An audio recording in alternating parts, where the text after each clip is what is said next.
Well, hello and welcome. Let's talk about chilies and peppers today.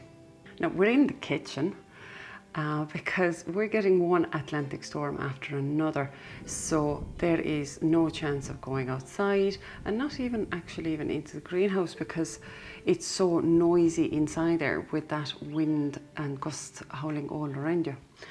But staying inside here sort of makes sense as well because the seeds I'll be sowing today will need a bit of pampering and they are actually staying inside the house anyway. So early in the year is the best time to start them because they're such slow growing plants. So January, early February, even until end of February, if you have a good position for them later in the season. So if you can just stretch that growing season for them, you can start them in February, later in the February as well. No, I didn't grow any chilies last year, which was intentional. But I also didn't harvest any sweet peppers last year, which wasn't. And that was just due to the mishap of what occurred in the month of May during one of these kind of heat waves, which we just usually don't get. But whatever distracted me that day, because my seedlings would have been inside the greenhouse, I just forgot all the doors closed. So the temperature rose over 60 degrees inside there at the peak of the day, and then it obviously stayed very high in its high 40s or 50s for the rest of the day until quite late in the evening. So when the greenhouse doors were open, it literally, there was steam coming out of it. It was like sauna. So unfortunately, all of these pepper seedlings died along with some of the other cold hardy crops. But just because these plants are so long growing, or they're very slow growing, I didn't sow the seeds again, so there was nothing from peppers or chilies. But it was just the opposite the year before, where I had abundance of chilies and I had a lot of sweet peppers as well. And one thing about chilies is that the plants themselves, with their fruit on them, once you have to obviously get them going and get them growing and flowering and fruiting, is that they are the most beautiful plants and fruit you can visually see in your garden, next to sort of strawberries and maybe sometimes beans as well, which is sort of strange things to maybe say, but they are just visually beautiful, really, really pretty. And especially when last year now I had a couple of plants that were multicolored. They're like a flower bouquet. So for even that reason alone, I think everybody should grow even like a little patio chili plant, just for the colour and vibrancy. And as I say, it's like a flower bouquet if you get the ones that have the multi-tones in it. But even little red ones, you know, on the kitchen windowsill, if you have plenty of light there, there's just something very happy to look at. I suppose one of the downsides to growing them is that they do love heat, and sometimes I suppose that just space isn't available. And even before I would have had the greenhouse, which is just a great covered space, and obviously I definitely wouldn't chance growing them outside here in Ireland, is that I would have been able to grow them in our living room previously alongside with cucumbers and tomatoes. Now, that's to say that we have obviously fully south-facing windows, which are quite large as well. So there would have been plenty of light, still not enough light. The plants would still get a little bit taller and leggier than you would get in likes of greenhouse, or if you have the opportunity to use grow lights. But I would have just tried to grow them and ended up being obviously successful just in our living room, south-facing windows, and no artificial heating or artificial lighting added to it, specifically to grow them. And the fun thing about all this is that there's so many varieties out there, so varieties you'd never be able to pick up from a supermarket. and different flavors and tastes, and they're very easy to save seed from if once you're successfully growing. And yeah, if you like to eat peppers at all or chilies, yeah, I think they're worth to give them a go. So 2 years ago, initially, when I was choosing the chili varieties to grow, and just the backstory is that I do like spicy food, or quite a spicy food, and I love the sriracha sauces. But my family doesn't so much. But anyway, when I was picking my varieties for chilies to grow, I went for various, I suppose, of Scoville units. So there would have been what I would have considered like mildly spicy to spicy, and then I said, let's try a super hot as well. And the varieties would have been Serrano, Chinese 5-color, Cayenne purple, and Bueno Mulata. And then I thought, sure, look, let's try the super hot, and I have a red Scotch bonnet as well. And alongside of these chilies, I would have also been growing Romano sweet pepper. But when it came to harvesting, obviously you can harvest them throughout the season, and you can pick them when they're not quite red, so they shouldn't be as spicy. They were all so spicy, just absolutely blowing off your head. Impossible to eat for the quantity that was there. So for sure we had way too many chilies, way more than I ever thought I would need. And the abundant harvest then was the reason why I knew that last year I wasn't going to grow any chilies, because I had so much of the harvest already left over from the previous year. So one of the first things I would have made was obviously a hot sauce, and that's a fermented hot sauce. The bottle is usually sitting in our fridge, and I think this was mainly Buena Mulata peppers, but as you see, this bottle would have been full. This is so spicy that one sort of teaspoon of it will spice up a whole dish for the family. So you'd be only using it so sparingly. But not only have I got this, but also I've got powderized forms of them. So I dehydrated, because we have a dehydrator, so I dehydrated the rest of the harvest. So this would be Serrano, this is Cayenne, the purple Cayenne. Then I have Chinese 5-color, and I haven't even powdered that. I literally harvested the Scotch bonnet. I dehydrated it, but I haven't even powdered. This pepper was already super hot, and even the mildest ones were too hot to eat in a quantity, so I knew there was no point even to physically eat this. This is going to be way too hot for us.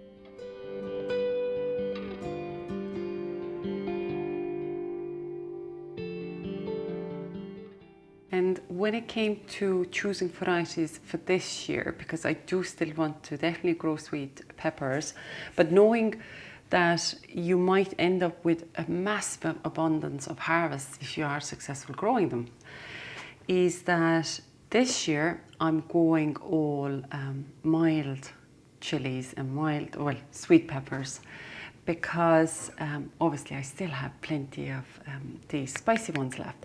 But there is one chili that really truly brought the most joy to look at. It still was spicy, but when it is powdered and dehydrated like this, out of all of them, obviously the color is gorgeous, but the scent of this, it is just amazing. It is so smoky, so sweet. It's like a full barbecue spice rub mix, but it's just so sweet and smoky. I cannot actually get over how this is like aromatherapy in a way. It is absolutely stunning.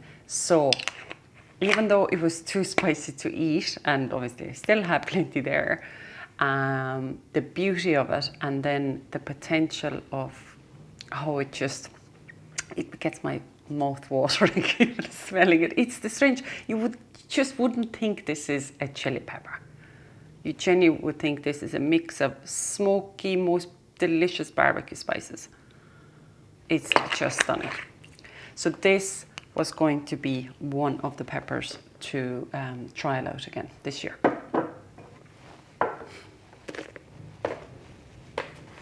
So my final pick of varieties to grow this year were obviously the Chinese 5-color, which is the one with that amazing aromatic fragrance. Then candy cane, which should be another pretty looking chili.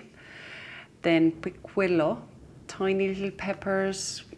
And these are all like culinary type of peppers now, you know, something you could use for salads, snack on them. And I think every family member should be able to enjoy them rather than me just growing like a massive heap, thinking they'll be just amazing to eat and then they're too spicy. And then another one out of the chilies is Trinidad perfume. So even though Trinidad chilies are fiery chilies, this should be just a mild version, no heat at all. Then I also have a sweet pepper, which is Yolo Wonder. So they're just like big bell peppers. And then I have some home saved seed of the Corno di Toro Rosso again, because that was a lovely big pepper. Nothing wrong with that. So these are the ones that I'm going to try this year. And sorry, California Wonder as well. I had that seed packet left from the year before. So altogether I have 7 varieties. Now I'm not going to be fancy about sowing the seeds at all. All I have are these little pots, and I'm going to do 1 variety per pot. And I think I'm going to sow probably about 4 seeds per pot. And the thing is, you do not actually genuinely, the more the variety, the less plants you would need, because each of these, they're not miniature ones, they can grow up to 2 foot in diameter in the width. So they are going to need space.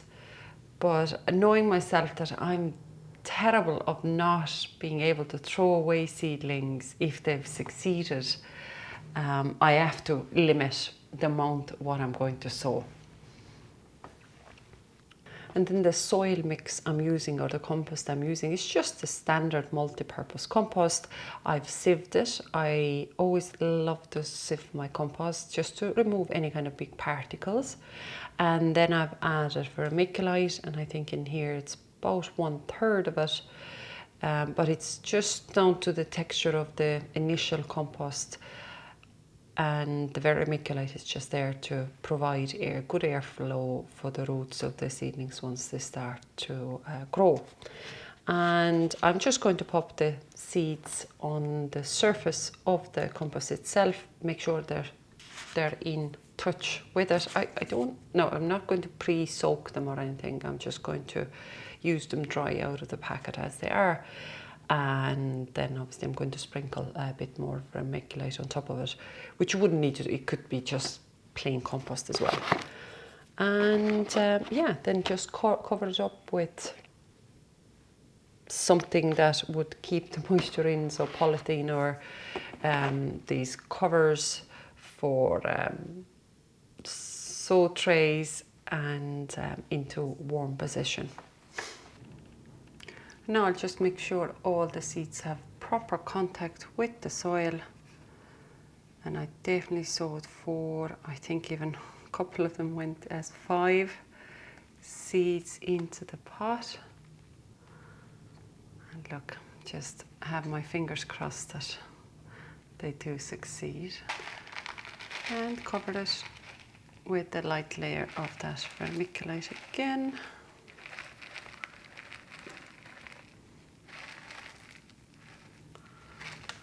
and obviously to water and keep them covered until we see a bit of growth.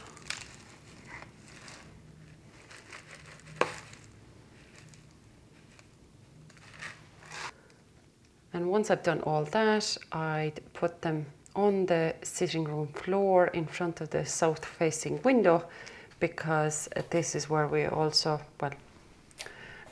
have underfloor heating, which doesn't come on just because I'm trying to grow any seedlings. It comes on when the temperature drops below, I think, 21 degrees in the room or something. So it isn't hot enough for the seedlings as such, but because they'll be in direct contact with the floor, it does help them.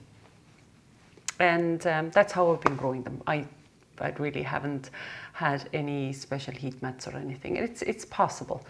And if you don't have underfloor heating, try it with a radiator. You know, anything that's gives them heat from the ground level or from the bottom level.